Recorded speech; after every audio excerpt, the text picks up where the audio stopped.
or good evening, depending on where you might be joining us from in the world today. My name is Meg Alexander. I am, as always, honored and excited to get to host another Power to Fly Chat and Learn virtual event. Now, today we're going to be talking about from startup to corporate lessons in inclusive product leadership.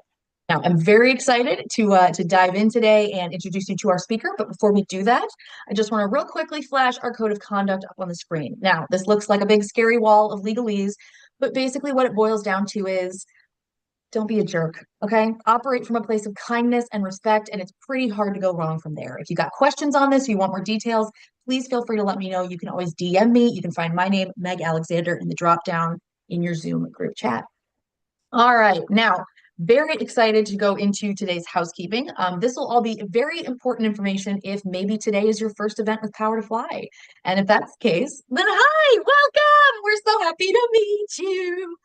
Now, the love is no less real for my frequent flyers. So thank you all so much for joining us today. I love seeing your familiar names, faces, and avatars in the chat. We love to see it. All right. So first things first. The biggest thing to know about today's events are participation. That's kind of top of mind for all Power to Fly events. And we want to make sure that you all feel like you can participate as much as you like, especially since you came here to be with us live. So we want to make sure we reward you for that. So if you'd like to participate, please feel free to turn on your cameras. I'm always really eager to see everybody's smiling, maskless faces safely. But truly, y'all, there is no need to be Instagram perfect, okay? I got real fancy and actually washed my hair today. But that does not mean that you can't come to us with your messy buns, your bathrobes. We do not care, okay? We don't stand on ceremony. We just want to meet you where you are today.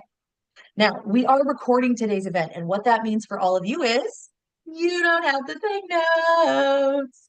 You get to kind of sit back, lean back, enjoy the conversation that I'm about to have with Eddwina, and not worry if you miss a reference that's shared or a resource or a link. You don't have to worry, okay? Now, what's going to happen is in about 4 to 5 business days, Power to Fly is going to email everybody that signed up for today's event, regardless of whether you were able to join us or not. And we're going to email everybody a link to where you can watch this recording of today's event once we post it on powertofly.com.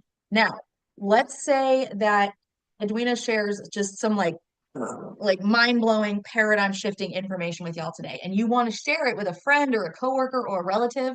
You don't have to wait the 4 to 5 business days. You can always head over to our YouTube channel. We are broadcasting live there right now. Live streaming, broadcasting. Sorry, guys, I'm 1,000. But we are absolutely live on the air now, and would love to encourage y'all to check out our YouTube channel. There is the video for today will usually be posted by end of day, and there's a huge section on there of some of our kind of greatest hits. So I very much recommend that you check it out on our YouTube channel. Now, even if you don't hang out on YouTube, or if that's just not your thing, very much recommend that you check out the video when it lands on our website, because truly, y'all, like there's some great stuff on the YouTube channel, but the website is the full mother load. That is where all the resources live, everything that we've got for free for all of you that we want to give you to continue on in the best possible way for your career. So definitely take a look at that. And if you've got questions about any of this, please feel free to throw it into the chat. I've got eyes on target there as well.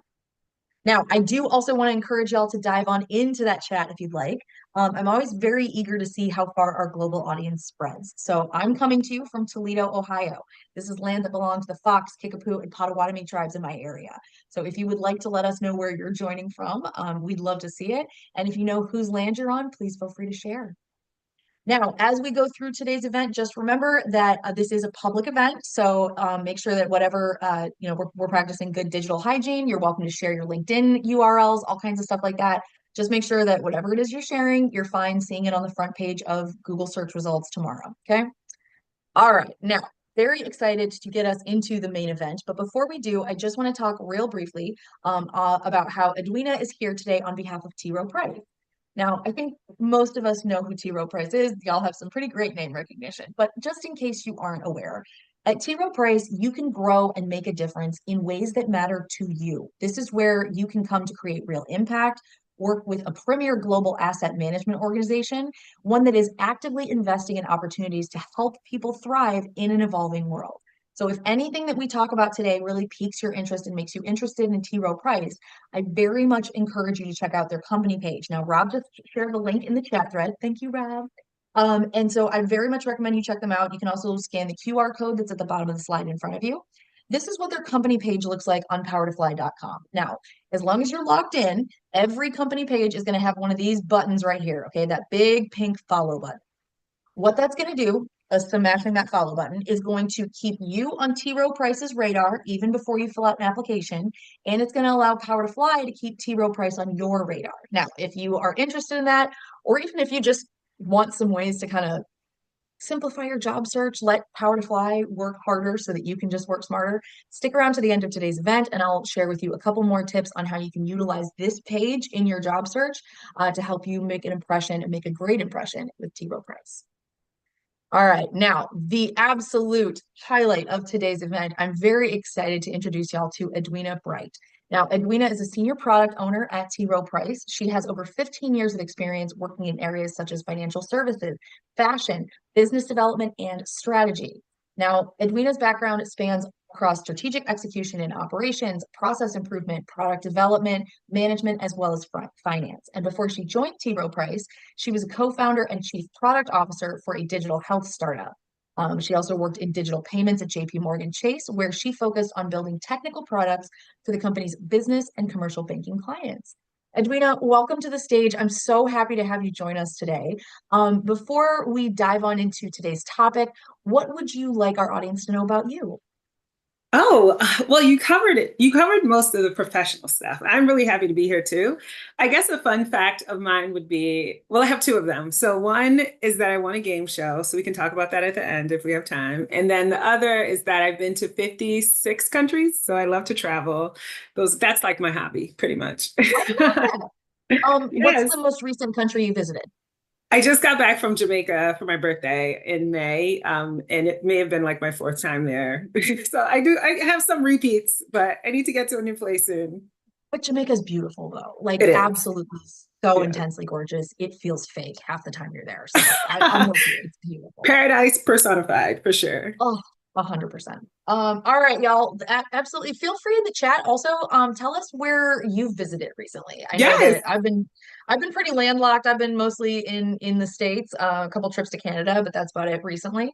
So let us know, y'all, where you've been reaching out to. All Yes. I right, love now, sharing travel tips too. yeah.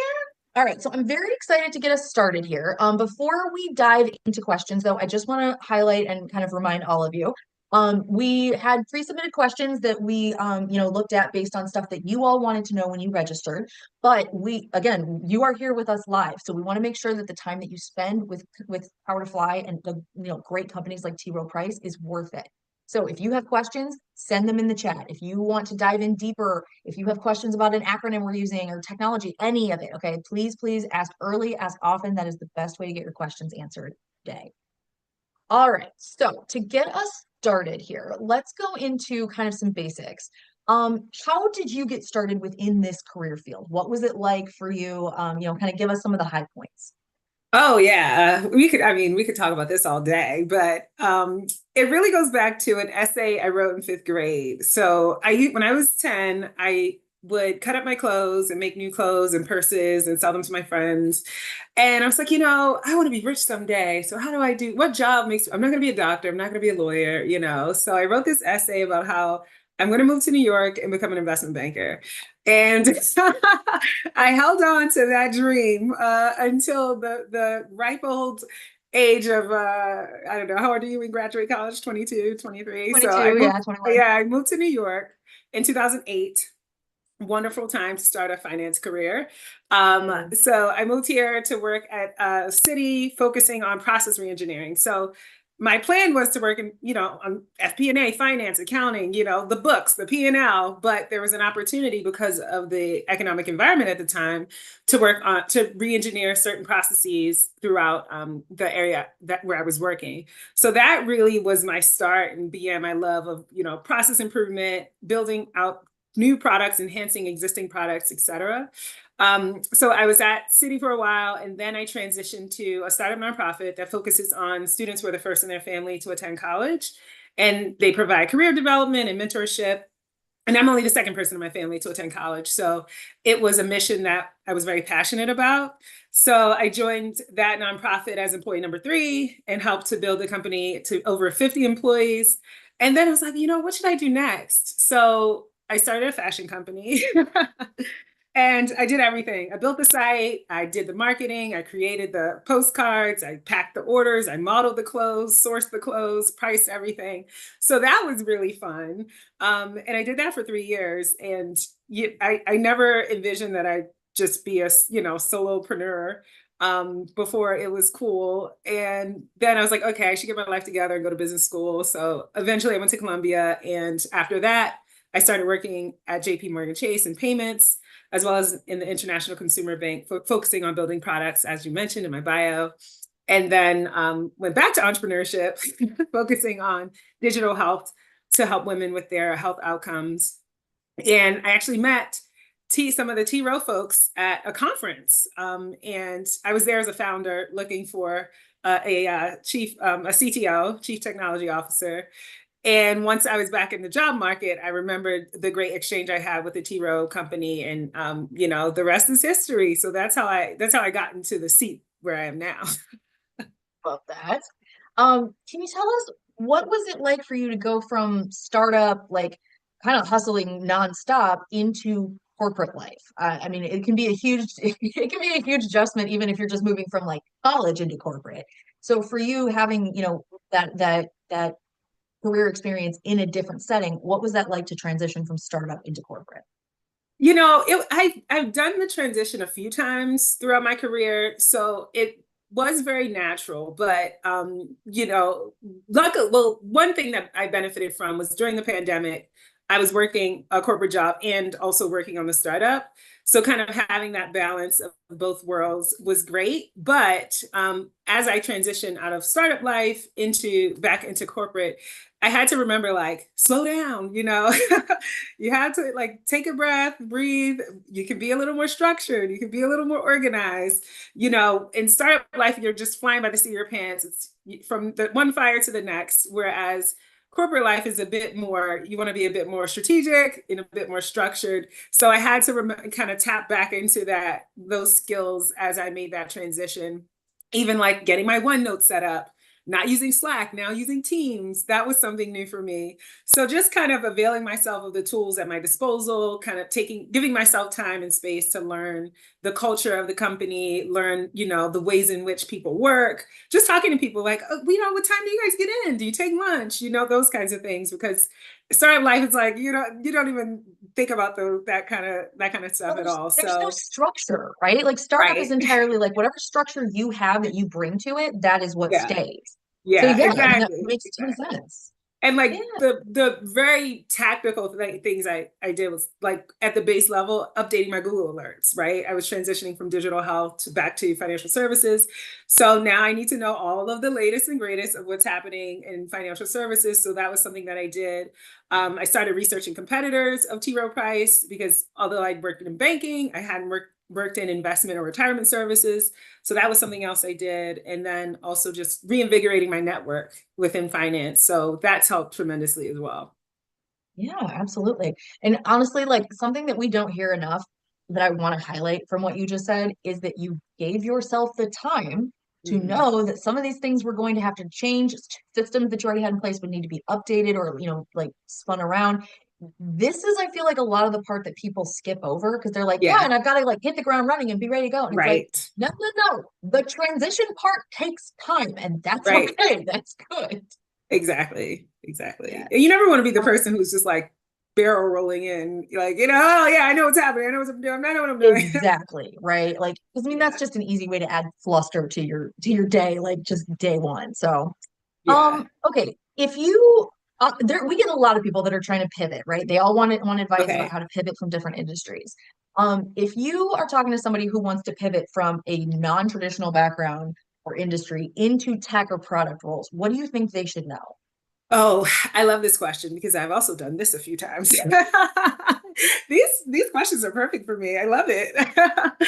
So I also love helping people with like their resumes and interviewing and stuff. So I'm very passionate about this. But to actually get into the answer, I think the base level advice I give is to like really understand what you're trying to accomplish, right? And that sounds so basic, but something, for example, once I was transitioning from the digital health startup life to financial services, I knew I wanted to work in product again. I wasn't sure what level because I was coming from chief product officer at a startup, so I wasn't sure how that mapped to a specific level at a company. So what I did was I just started pulling job descriptions, irrespective of if I wanted to apply for them or not. And I really honed in on that requirement section. So my advice would be for people to do something like that. To pull 10 job descriptions, varying levels within the industry that you want to work in or you think you want to work in, and then find the commonalities in those job descriptions and how they map to your transferable skills, and then find what the unique requirements are and why those companies may value those and how you can pull out some unique aspects in your background. So I think that just having the language of where you want to go helps a lot and gives you more confidence in speaking about that you're knowledgeable about what is to be expected. So I think that's something that's really valuable. Something else I kind of touched on is transferable skills. So with pivoting, I think it can be a little daunting because people feel like, every job description says 3+ years of experience doing the thing that you want to do that you don't have experience doing. So it's more about how do you market yourself in those transferable skills and how that might be perceived in this new industry or this new kind of job when it comes to tech or product. The thing about tech and product is yes, there are job functions and there are certain skills that are very specific. For example, some roles require certifications. So that's something that, you should know as you're pivoting and things like that. But when you take a step back and think about the day-to-day role, there is a lot of overlap with other kinds of roles. So it's really important to kind of just take the step back and say, okay, I've done project management. How does that relate to product management? I've worked in education. How does that relate to tech? I know processes. I know how to break big concepts down into small pieces. So I think it's kind of thinking at a more macro level of what you can offer and how that aligns with where you're trying to go.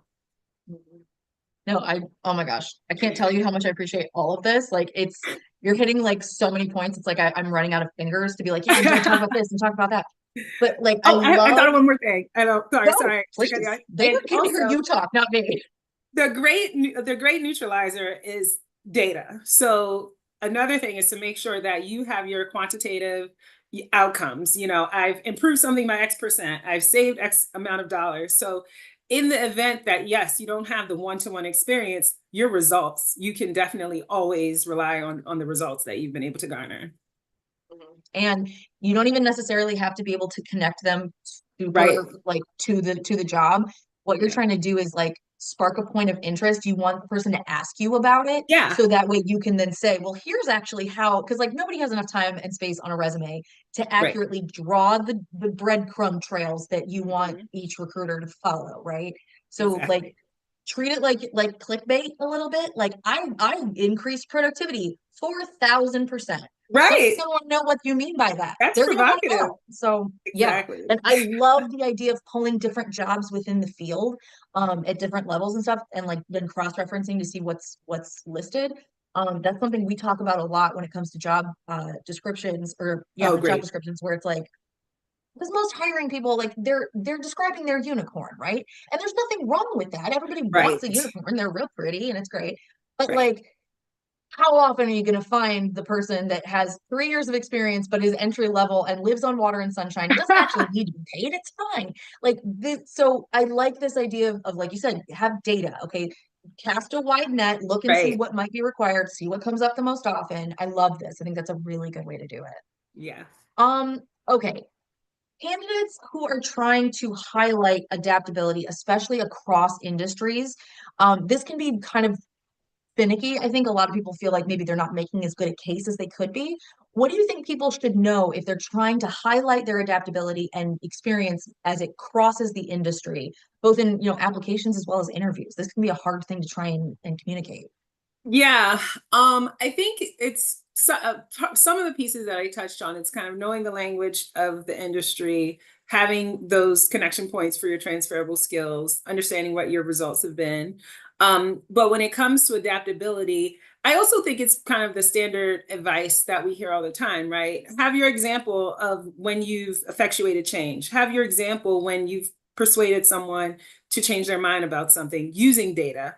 Have your example of when you saw something through from beginning to end, or when you didn't, right? When you had to hand something off, it was deprioritized, it was canceled, and how you pivoted from that.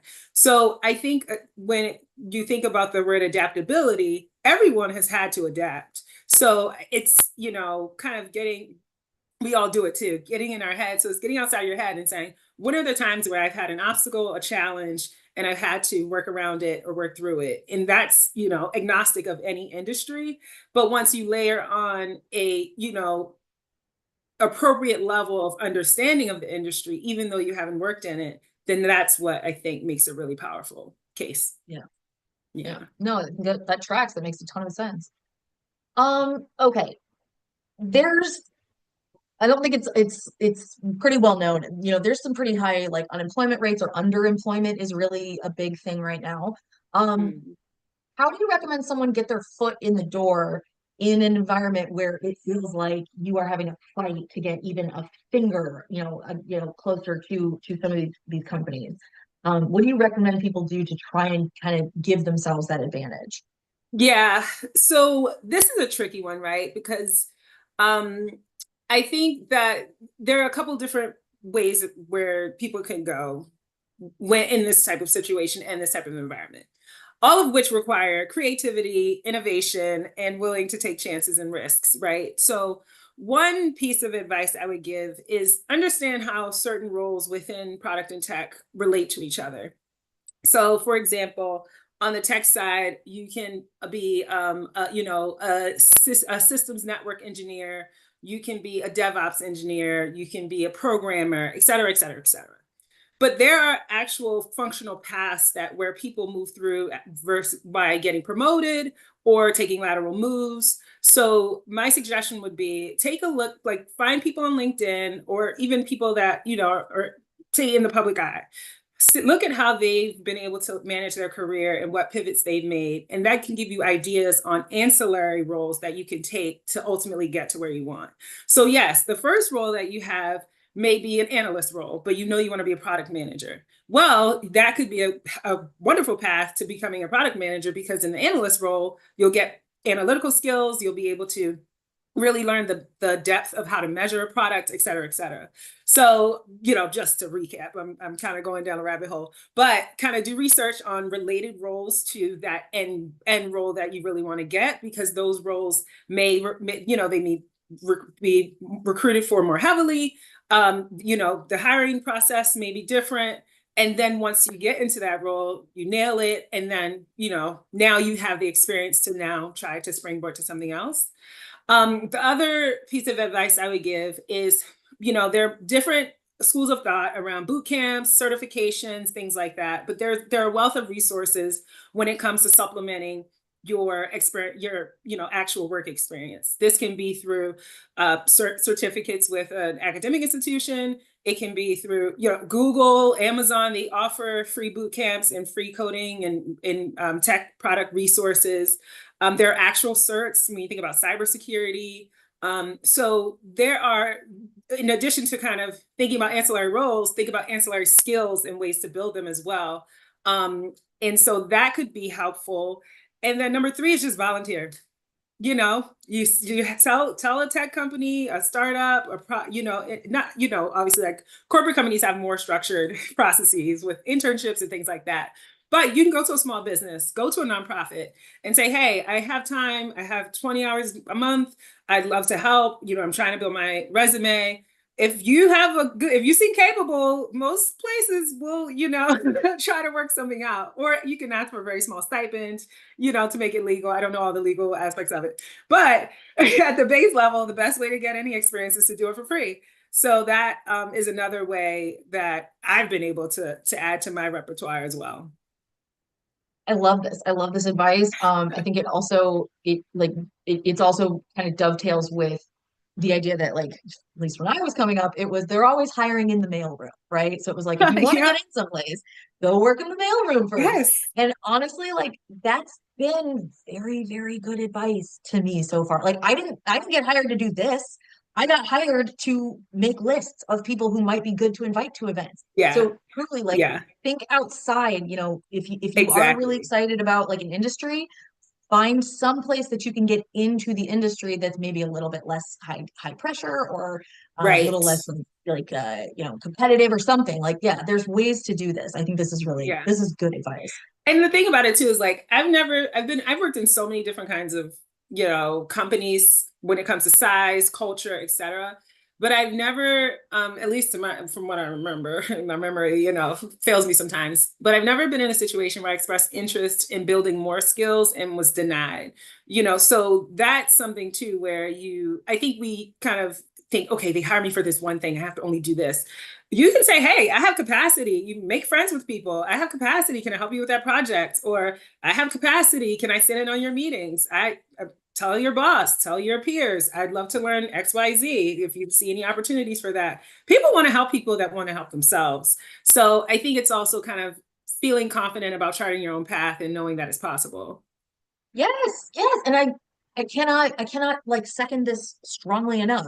Like tell people that you are What do you interested want? in things. Even if Mm-hmm. you don't know where you want to go, but you're like, yeah, I want to learn a little more about this area or something. Yes. Tell people around you. It's not just like accountability is great and all that's lovely, but people cannot help you if they have no idea that you're planning on going anywhere or that you want Yep. to do something new. Like, I mean, I was in law school and I've used my paralegal skills at every job I've had since because and none of them were paralegal, by the way. None of them were legal fields. None of it was that. But I'd come in and be like, oh yeah, and by the way, I was also a paralegal. I was a notary public for a while, so I was a notary and could like take that, with me. And Yeah, that your got me to attention to meet different detail is people. probably off the charts. Yeah. Exactly. But then because I was a notary, people would come in and it'd be like, it wouldn't even be stuff that was job related. Somebody needed some like, form for their voting or something like notarized. And so I got to meet a lot of different people within the organizations that I was at because I was a notary. So, That's you know, it, awesome. well, it saves people a trip to the bank. I'm telling you, like it's a small, silly thing. It wasn't terribly expensive to get. It wasn't hard, honestly.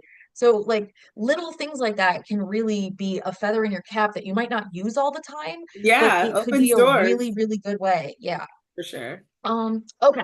All right, let's keep working here. Oh, we did get one question from the chat that I think is really Ooh. interesting. I don't know if you'll be able to address it or not. This person, Kyrie, wants to know what's the best way to navigate through a career gap. So we were talking about this in terms of pivoting. So if you Hmm. are trying to pivot and you're going through a career gap with that, have you ever experienced a career gap? Or if not, like what do you recommend people do if they're still trying to pivot but kind of stuck in that limbo? Yeah. So, I mean, I actually considered when I was running the fashion company a career gap because it wasn't finance. Hmm. So I'm like, oh, how am I going to explain? I just wasted 3 years, like running a fashion company. But when I took a step back and took like all of the advice that I just talked about, right? Okay, it was entrepreneurial, well, product management, I built the site. So everything that I've already said. But in addition to that, one benefit is that career gaps are much more prevalent than, when I was early in my career. People take time off for parenting, they take time off for educational pursuits, for traveling. I know someone that took a year off just to travel. So I think you kind of use that and talk about. I don't. Sometimes I think it's fine to talk about why, but I also kind of feel like you don't have to. But I think as long as there's some value in that gap, I took time. I was able to read more or explore my interests more or whatever the case may be. But how do you turn the gap into something that benefited you and will now benefit you to start this new phase of your career? So I don't think it's like the gap that's an issue. Sometimes, with time, you need to show that you've been able to keep up with skills. For example, Teams wasn't a thing before COVID. So if you've been on a 4-year gap, how will you adapt to more of a hybrid or remote culture? So it's not necessarily explaining the gap, but showing that there's still value in the time you spent away from your career and how that time away, you've been able to stay up to date on technology, methods of working, the industry that you're interested in, and how that can pivot you, for your next step. So I think that's more of it where people feel like so much intense pressure to explain why they were away. And it's more of like, well, this is what I was doing, and this is, how I kept up to date and why I'm ready, to move forward. Yeah, I agree. I feel like a lot of the time it feels, I don't, it's probably a very westernized idea anyway, but it feels like you said, like you've wasted time or like you're Mhm. trying to explain. Like for me, it always feels like I was truant for the amount of time my break Right. was. Yeah, it's Yeah. like they're like, okay, but can we trust you to show up at a job because you were just flying free? So like Right. I think it really does make a ton of sense that the way your personal attitude towards your break is Right. gonna kind of pave the way for this other person. So if you go Exactly. in with this impression of like, well, you have to justify what you were doing with your time, like, oh no, Yeah. tell them what you did and how it shaped you into a better person or more fit for this role. Exactly. There's stuff that we do just every day because you exist as a person on the planet that you are learning and growing and furthering Right. yourself in ways that can help your career. And So you I think touched that on this is you great. you touched on something really quick. I wanted to pull up on the thread when you said, um, I lost it, but I lost what you said. But I think but what I wanted to add that I didn't say before is like showing intent. Oh, yes. So you're addressing the doubt of like, well, are you just going to take another break on us? So you want to show intentionality. You can say, well, I planned for this months ahead, or it was an unexpected break, but I was able to adapt really quickly, and it Here's how I lasted made the most however of the long. time. Yeah. Exactly. So if you show the intention behind it, then that negates a fear of you like just disappearing. So you Yes. kind of Ooh, I answer love those that a lot. questions before they're asked. No, no, I think that's a good one. That you're right. I think that's a really good call out is like if there's any, kind of concern there, it's like, no, this was planned, or, I had to pivot and figure out what I was going to do on the fly, and this was the Yeah, best use of my time. exactly. So yeah, I like it. Okay, let's dive into a little bit of like product management and strategy. Sure. Are there any challenges that you have seen, especially around like team dynamics or integrating cross-functional teams within product management? Oh, yes. I like this question too. So, Sorry, the like, ooh, was just ooh, my wonderful. villainess, sinister reaction. So, I like this question because I've worked in lots of different environments when it comes to team dynamics around product management. So the biggest challenge I've seen is the push-pull relationship between tech and product. Some organizations are technology-driven organizations. I think it's Goldman or one financial institution says, we're not a bank, we're a tech company. So that's the mental model of the company, and the culture stems from that, right? Then you have other companies that are product driven organizations. They are strategy, they are client experience, the tech comes secondary, right? So, to a certain extent, because obviously it has to support that. So, and then some organizations, they're very closely infused. So, what I've seen is when everyone's just not on the same page of like, who's the leader, because there is no one really in charge. Most successful organizations, operate with the Spotify model where it's like product design and tech in a triangle, very balanced and harmonious. But when that triangle is a little lopsided, maybe an isosceles, then it gets a little tricky. So I'd say, if you're looking to enter these kinds of roles or industries, like ask these questions as you're interviewing, because it's important to know if you are going to work in product that you're working in a tech-led organization. And it's important to know if you're working in tech that you're working in a product-driven organization. The decision-making processes are different. Sometimes the motivations are different. Budgets can be different. So that's just an important dynamic to understand as you navigate. As a product person who may work in a tech-driven organization, that it's a different way of you building a relationship with your tech partners than being in a product-led organization, because product, has more of a say in decision making. So that dynamic is a very important one to understand. I've had to make adjustments throughout my career by kind of pivoting back and forth between the different kinds of environments. And then cross-functionally, the pitfall that I've seen product managers make is kind of thinking of cross-functional partners as an afterthought. So, they're not talking to marketing or legal or compliance or communications or, any of those kinds of teams as they're launching products. So it's important to infuse those cross-functional relationships throughout the product development cycle. So like legal and compliance, they should be your best friends. Like you send them a basket during the holidays, they should know you on a first name basis, because the worst thing you can do is build a product and the way in which you intend it to work is not compliant, it's not legal, and it cannot go out. So everyone's going to be mad at you, right? Because you didn't do your due diligence of understanding, especially in more highly regulated industries like finance, healthcare, et cetera, that, the roadmap that you have in your mind should be vetted with them before you even start, the coders start, programmers, developers start putting hands on keys. So that's been a big pitfall I've seen.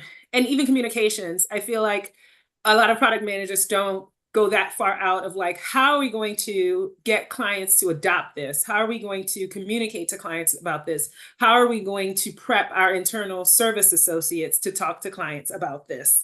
So working with communications or marketing, whomever is responsible for it, consolidating some of these messages, right? Like when I have built products, I've talked to my peers who I knew were also releasing things, saying like, hey, should we do a consolidated email to announce some of these changes together? We shouldn't send 6 different emails to clients saying, oh, this changed and this changed and this changed and this changed. So as a product manager, yes, your job is to build the thing, but you also have to think about operationalizing how people will use the thing. So I think that's important when we think about, integrating cross-functional teams as well. Yeah, no, I think that's a really good call out. It is very easy to kind of lose sight of who's leading the charge or kind of that order of operations sort of thing of like, no, no, Yeah, no, we have to make sure that this is releasable before we spend all this time on it. So right. yeah, I like this. Right. I like this a lot. We have about 20 minutes left in today's event. So if y'all have questions, please feel free to send them into the group chat. If you have a question that you'd like to be asked, but you want to be anonymous, no worries. You can just DM the question to me. You can find my name, Meg Alexander, in the drop down. Okay. All right. How did your experience as a startup founder influence the approach you took to product development and strategy at T Rowe? Like, what do you think was the most transferable as far as your skills went?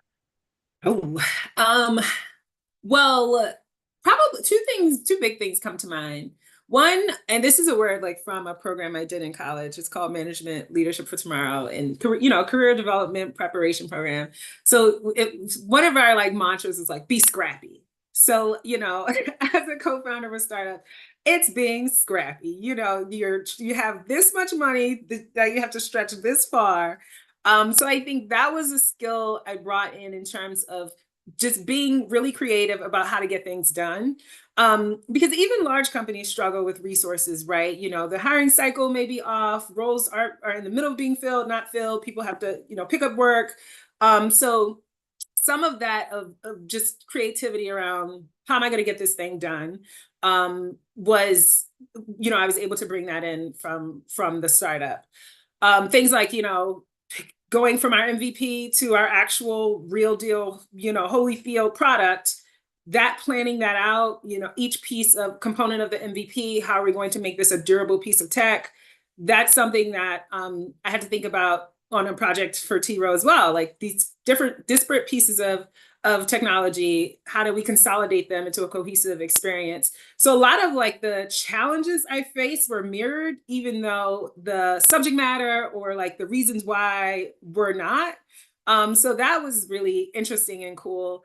Something else was just kind of taking something from zero to launch, so going from an idea, going from an MVP to an actual product that was launched, that's still, that hygiene and kind of that like software product development cycle is the same. It may be shorter or longer, but the rigor in which at least I approached it was always, what do I need to learn? What do we need to build? And what do we need to iterate on later? That's habit and that kind of way of thinking has persisted even at T Rowe. And then the last thing, I thought of a third one, is like commercialization. So my role at T Rowe when I came on was part product management, but also part strategy on and focusing on like interactive help and how we can better help clients help themselves. Well, something about that is, okay, we're building out new capabilities.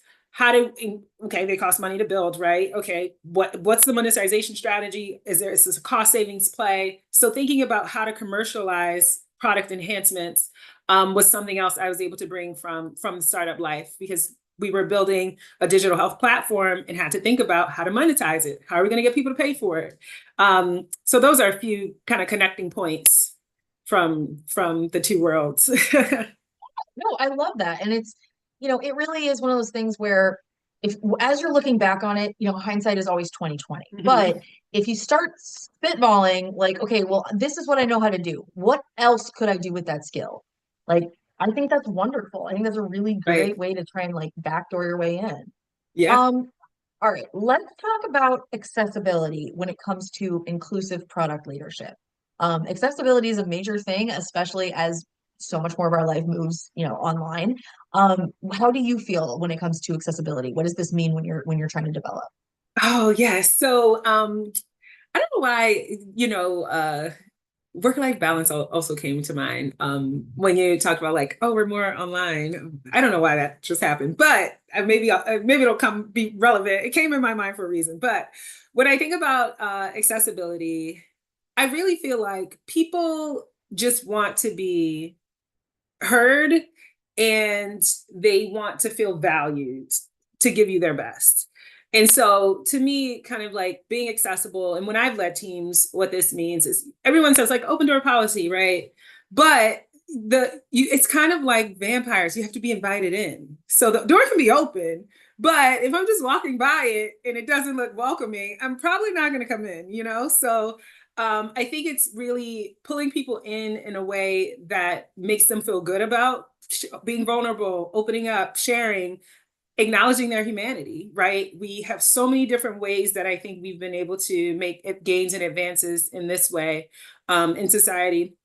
We have like everyone's pronouns are very pronounced. People have different parenting styles and situations. People have different marital status and all kinds of things. So it's really understanding a person and all of their humanity and what they bring, so that they can feel like they can bring their full self. So I think that's very important as well, because you want people to feel comfortable. You never want people to feel like they're dreading coming to work for you, or that they can't speak up, or that they'll be punished. Those are just some things that come to mind when I think about accessibility when it comes to inclusive leadership. Is being accessible and having an open door is one thing, but it has to be welcoming, it has to be genuine, and it has to make people feel valued. So I think those are some of the highlights for me. No, I think you made some really, really excellent points. And it very much is something that accessibility can impact across so many different intersectionalities that it's like, Right. no, this is something that relates to everyone. So if Right. you as a leader are not feeling like you're connecting on a certain level with somebody, then it behooves you to try and figure out what you can do to be more in that person's life. What do you need to understand about that person, their needs, their drives, whatever. Like, I think that's really, I love all of this. And Okay. like even ability, and there are so many invisible things that people experience, right? I remember a situation where I told a boss I was really struggling with the Breonna Taylor case. I was like, I have not been myself for the last 2 weeks, and I'm having a hard time. And he was kind of like, you're doing great. I didn't even notice anything. Or no, he said, I noticed something was off, but I didn't say anything. And I was more crushed than if he would have just been like, you're doing great. I don't notice anything. But it's like, you noticed a change in me, but you didn't invite me to talk to you about it. So Yeah. even, something like that is so powerful in just making people feel seen and heard. And even if they don't open up, at least they were invited to. So Yes. yeah. Yeah, well, because people don't want to feel like an afterthought and they don't want to feel like a Yeah. burden and they don't want to feel like they're asking for help when they shouldn't need it. Okay. Right. So Right. yeah, I think you may, yes, it's if you are in leadership, you need to be just ridiculously approachable. Yeah. To make your employees' lives a little bit easier or to try and make sure that your team is functioning as well. Yeah. Yeah. I totally agree.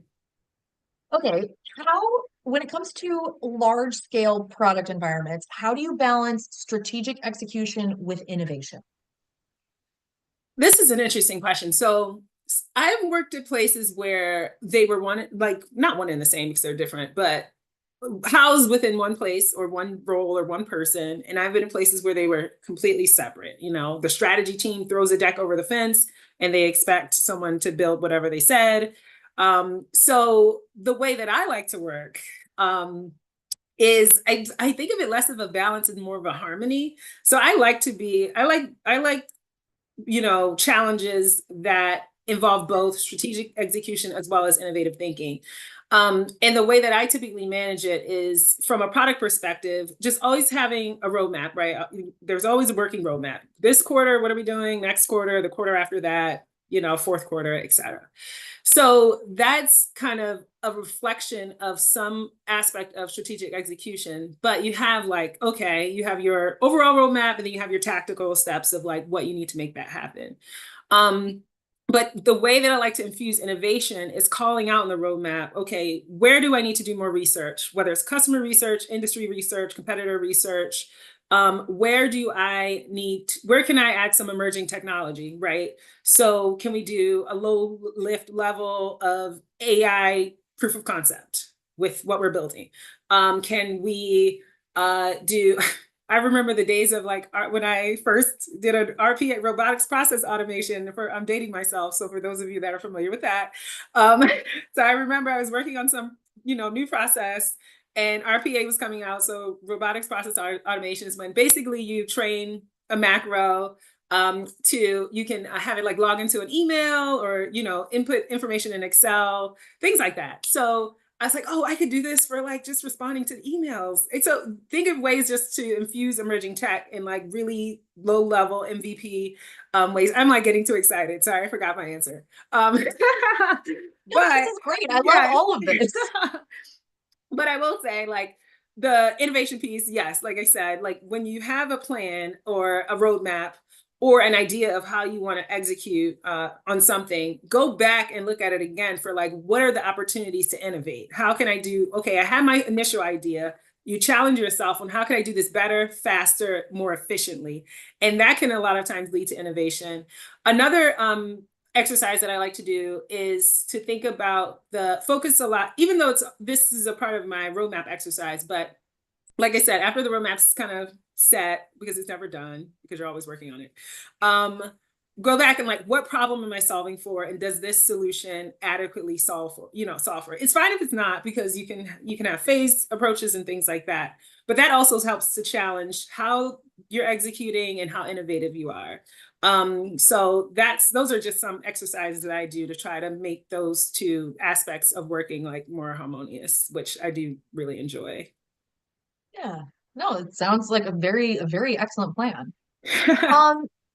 Okay, what are some of the key differences if you're building products or building technical products for startups versus an established financial institution? Like, what are the key differences there? Well, yeah, I mean, the main one is that with most startups, I mean, some have, the unicorns like the hockey stick growth, it gets kind of crazy. But with most startups, the risk is lower. You're dealing with a smaller scale. So if something breaks, you may be impacting 10,000 or 100,000 clients. With a larger scale company, it can be millions, millions of clients. It can be tens of millions of clients. So you don't want the product you're working on to be the one that, getting calls in the middle of the night. So the risk factor is much more heightened. But one of the benefits on the startup side, and there are ways that you can account for this in larger environments as well, is that typically with startups, you have a closer relationship with your clients. Your first movers are more vocal, they are excited, they're the first ones there, so they're more apt to speak up and speak out. So you have to be you're much more intentional in a larger environment, because you could be layers away from the client when it comes to building technical products. So the way that I like to do it is, one, just research on clients. So most corporate companies have a, customer or client research department. So constantly asking like, hey, I have some of these questions. Can we infuse in what you're doing? What have you learned this quarter? Are there things that related to XYZ that you can tell me? So having a really close relationship with the research team is important. And also just knowing how clients are moving through your experience. So I'm a big proponent of measuring what it is that clients are doing. What are they clicking on? Where? How much time are they spending on the page? Where are they getting hung up? Are they filling out surveys? What are they saying in the surveys? So staying abreast of those things helps to mitigate for that close relationship that, startups can have with their clients. But, there are pros and cons of both for sure, but there are also ways to mitigate for those pros and cons as always.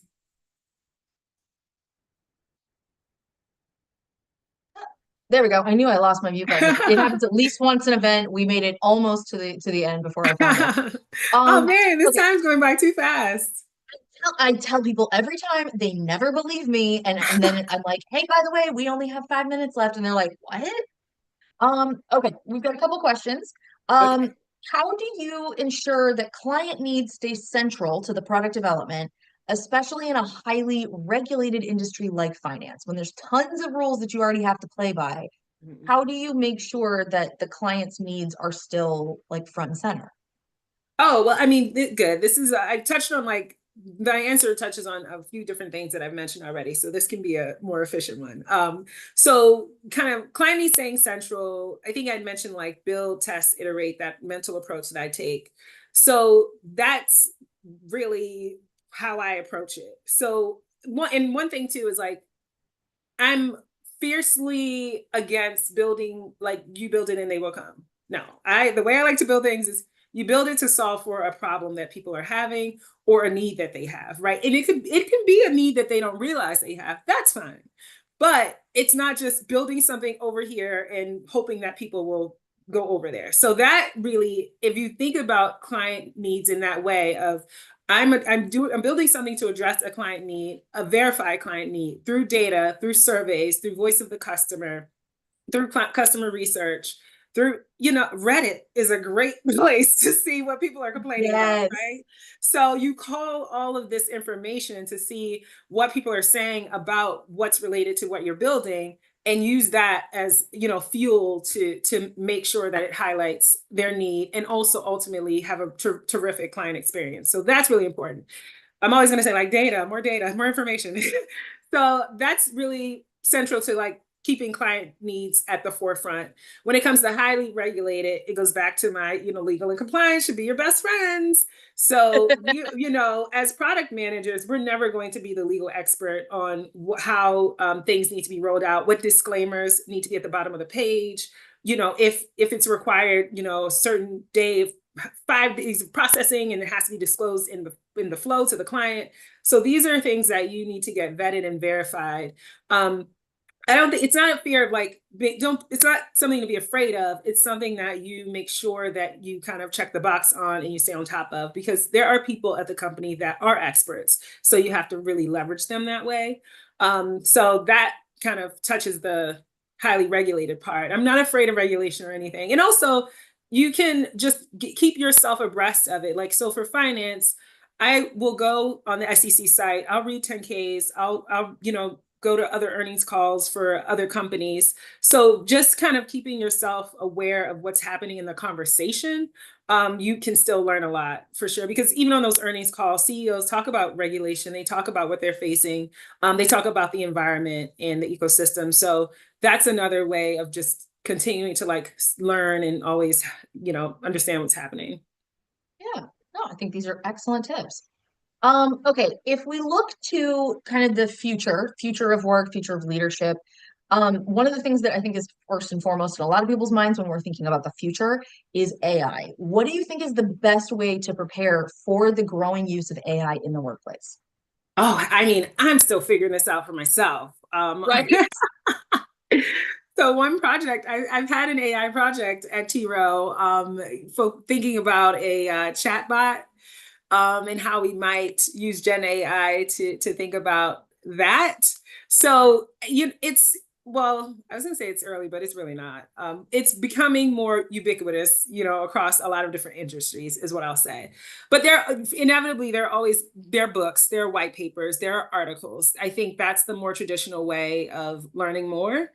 My pro tip is my advice, and this is something I've done, is to create a career centric IG or Twitter and only follow accounts that are related to your industry, related to AI, related to the career functions that you're interested in.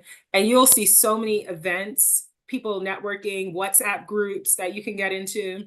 And that's a great way to start to build the ecosystem around yourself. Very focused. So it's like, I probably have like 5 IG accounts, but one is is only for work and business, and it helps to focus me on like, oh, this is happening, this conference is happening, oh, this person's doing a talk. Let me ask if there's a replay if I can't make it. So it's kind of thinking about ways to insulate yourself in an ecosystem. And then the third way is just to like get your hands in there, chat GPT, learn how it works, learn how other chat OpenAI, learn how they work, use them, start to think about gaps in the experience. What are you missing out on? What's working well? There are tools we can build your own AI products. So play around with it. So those are some of my pieces of advice. Some of the things I'm doing. I'm sure there's more. Oh, of course, y'all. If you've got uses, please feel free to send them. ChatGPT has become my therapist in between my therapy sessions when I'm like, am I crashing out right now, or Right. am I right? Is this worth me just going just bonkers over? And that's Right. wonderful. I'm using it for that. My husband uses it for like planning his meals and his macros and his workouts. Travel. I use it for travel. I'm Yeah. like, find me a bottomless brunch in the city. We Oh, were in Paris. We were in Paris last year, and our tour for the day got canceled. And so I literally went to ChatGPT and was like, "Here's the tour. We were supposed to be going on this tour. Blah blah. Can you help me find street art, macarons, comic book shops, and thrift stores?" And it was like, love "Yeah." it. And it was wild, but like, yeah, Yeah, it's that was like the boop, first boop, thing boop. for me. Yeah, Yeah. we're living in the Jetsons. I'm also dating myself. Oh, and No, something we else. are that. My friend sent me a report from BondCap. If anyone's interested in AI, I think the report's like 300 pages. I haven't digested all of it yet, but that is a great resource off the top of my head too for AI. Yeah. Yeah, of course. We did get a question from Victor in the chat saying, how do you balance leveraging data science for innovation while ensuring the technology remains explainable and compliant with strict financial regulations? We kind of went over this a little bit, but could you tell me what it's like to try and think about innovation for the product while also trying to think, how are we going to explain this? How are we going to make sure that people get how to use it? Yes. So, Victor, thanks for the question. So when it comes to like a highly regulated industry like finance, I think well, I liken where we are with AI is similar to where we were with Bitcoin, right? People were kind of scared of it. You had Ethereum, you had, all these different currencies. And banks are like, do we use it? Do we not use it? Distributed network? Do we put our files on it? Not. So, and the basic answer is you dip your toe in, right? So, for example, the project that I mentioned, looking at AI virtual assistant, it's breaking it down of like, what are we comfortable with, and how can we make gains in innovation? Well, the first step is we use what we already know is true. We feed the model with only legally approved language and information, right? Second phase, what are we comfortable with people being directed to, or what links can we share with them? Third phase, okay, what transactions can we do that we're comfortable with? And this happens over time. So it's not like an either or, it's more of an in parallel of, okay, what are the small gain steps that we can make to engage with innovation as well as advancing the experience without going full throttle immediately. I think a lot of finance companies are doing that now. You see many of them do have chat bots. Many of them, when you call on the phone, your number is already connected to your account. So there are small ways that you can infuse innovation and emerging technology in these customer experiences. Learn from it. There's that build, learn, iterate, learn from it, and then iterate and do more and go deeper and deeper, especially when we think about where the world is going. I think sometimes with these highly regulated industries, we're much more conservative. But if you think about the way people use Google, if you think about the way people use other tools that are much more steeped in AI, people are steeped in it every day. So the comfortability that clients have should also be a factor when it comes to pushing the needle on innovation, because they'll come to expect more of that, and we have to balance that in these industries so that we don't look archaic while they're having great experiences elsewhere, while also still protecting them. No, that's very important. Yeah. Oh, excellent question. Thank you, Victor. All right. that is going to be it for us today. But Edwina, I just want to say a massive thank you. It has been This was so wonderful to get to be fun. here. I had such a good time. I really hope we get to do this again. Yes. Um, I also want to extend a massive thank you to Edwina's entire team over at T. Rowe Price, as well as the fabulous Power to Fly people behind the scenes that allow us to sit up here and look so good. So thank you to everybody who put in a ton of work. It's not just the hour that you see in front of you. There's a bunch of prep that goes in. So thank you, Edwina, as well as the whole T. Rowe Price team. We love working with y'all anyway, but thank you so much for sharing your time Thanks. and your expertise. All right, y'all, that is going to bring us to the end, but I also want to say a massive thank you to you, to our audience members. Now, obviously, I love that you come to these events because I have a job. However, I like that you come to these events even more because you just took 60 minutes out of your day to do something positive for yourself and your career. That is not easy. It is not, not simple. It is a pretty thankless task. So truly, whether you're a little treat person or not, listen to Meg, okay? Give yourself the gold star, cookie, pat on the back, coffee drink, maybe not Starbucks is all I'm saying, but do it. All right. Reward yourself because we are so, so glad that you came here to spend time with T. Rowe Price today. Now, if anything that we've said here sparks your interest, make sure you scan the QR code that's on the slide in front of you. The other thing I want to highlight is when we go back into that one, yeah, when we go back into our Power to Fly later and you're looking around, make sure you check out T. Rowe Price's page, smash that follow button if you're interested in new roles. Even if you're not actively job seeking, it's a great place to start. And if you are actively job seeking but don't see a role right now that's like that one, it's perfect for me, smash that follow button. Okay. That is the best way to make sure that you stay top of mind for hiring teams from this company. Okay. Um, that's going to be it for us today. So apologies, y'all. We're usually right on time, but we're a minute late. So thank you all so, so much for spending time with us today. Go out and have the day that y'all voted for, and we will see you back here hopefully sooner rather than later.